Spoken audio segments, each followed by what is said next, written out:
Ya, tentunya akhir-akhir ini kita sering mendapati banyak curhatan user iPhone yang mengeluhkan iPhone mereka tidak bisa menggunakan kartu SIM atau aktivitas seluler lainnya, yang mayoritas diakibatkan dengan pemblokiran IMEI. Dan kenapa hal tersebut bisa terjadi? Setelah didalami, mayoritas dari mereka menggunakan iPhone X Inter. Lantas, apakah pemblokiran IMEI tersebut hanya berlaku di iPhone Inter saja? Mari kita bahas dan ulas secara ringkas.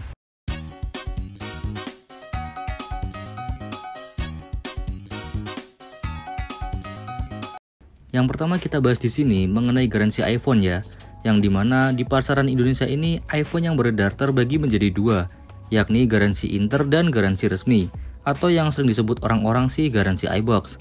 Ya padahal belinya tidak di iBox, bisa di Erafone atau yang lain juga sih.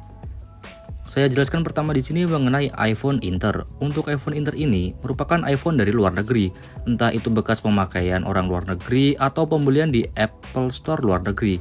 Intinya iPhone ini didapat dari luar negeri. Dengan masuk ke Indonesia ya dibagi lagi jadi dua, yakni melalui jalur legal alias hand carry lalu didaftarkan IMEI-nya di Bea Cukai Bandara maupun lewat jalur impor ilegal. Jadi iPhone Inter yang bekas ini cukup rawan ya, karena kita juga tidak tahu track record penggunaan sebelumnya, keaslian aksesoris yang disertakan maupun penggantian spare part. Oh iya, mulai dari sini kita akan bahas lebih mengerucut lagi lah tentang iPhone X Inter ini. Untuk iPhone Inter yang hand carry tetap aman-aman saja ya, karena IMEI-nya sudah didaftarkan melalui Bea Cukai Bandara dan sudah dibayar pajaknya. Mayoritas orang Indonesia lebih memilih iPhone X Inter terutama seri yang sudah agak lama, seperti iPhone X, XS, XR, 11 dan lainnya. Karena ya selain mendapat harga yang cukup terjangkau alias menekan budget, pilihan tersebut cukup menggiurkan karena dukungan update iOS yang cukup lama dan performa yang didapat sama saja dengan iPhone garansi resmi. Namun untuk keberadaan IMEI-nya di sini yang bikin was-was, karena melalui jalur ilegal, jadi tidak terdaftar bea cukai. Dan alhasil iPhone X Inter ini banyak bertebaran di banyak toko-toko HP Indonesia. Namun mulai sekarang ada juga toko yang bertanggung jawab soal IMEI ini, yang dimana mereka akan mendaftarkan IMEI tersebut di database Kemenperin.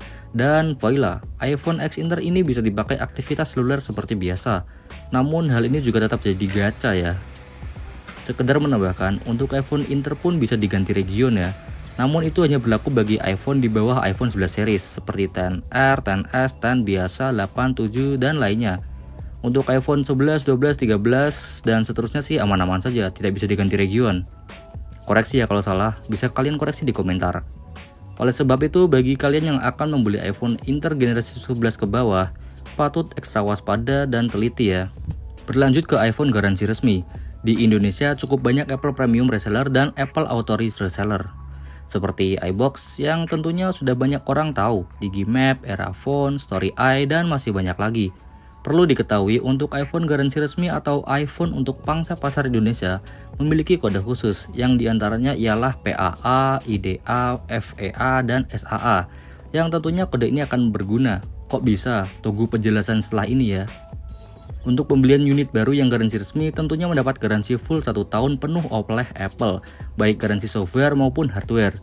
Lalu bagaimana cara membedakan iPhone Inter dengan iPhone resmi Indo? Seperti ini, kedua iPhone 11 ini memang secara fisik tidak ada perbedaan yang menonjol. Ya karena iPhone dengan tipe sama sih. Namun tahukah kalian bahwa kedua iPhone ini berbeda? Bagaimana caranya? Caranya cukup mudah. Yang pertama ialah kalian cukup ke setting atau ke pengaturan, kemudian umum, lalu pilih mengenai. Dan kalian lihat pada nomor modelnya. Untuk garansi resmi Indo seperti yang saya jelaskan tadi, yakni PAA, IDA, FAA, dan SAA. Selain itu bisa dipastikan bukan resmi Indo.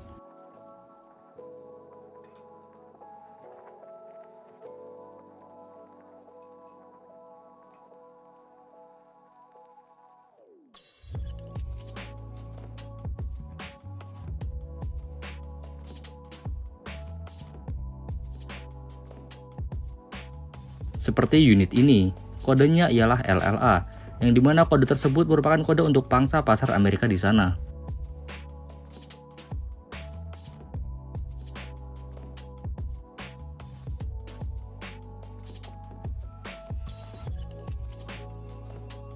Dan tentunya untuk iPhone resmi Indo, nomor IMEI-nya tentunya tembus Kemenperin. Dan untuk iPhone Inter, yang benar seharusnya terdaftar di database Bea Cukai dan bukan Kemenperin. Itu karena iPhone Inter ini merupakan unit yang didapat dari luar negeri. Namun ada juga iPhone Inter yang nomor IMEI-nya tembus website Kemenperin dan bisa dipakai seperti biasa. Kalau yang ini sih rata-rata tidak bertahan lama ya, istilahnya gacha juga lah.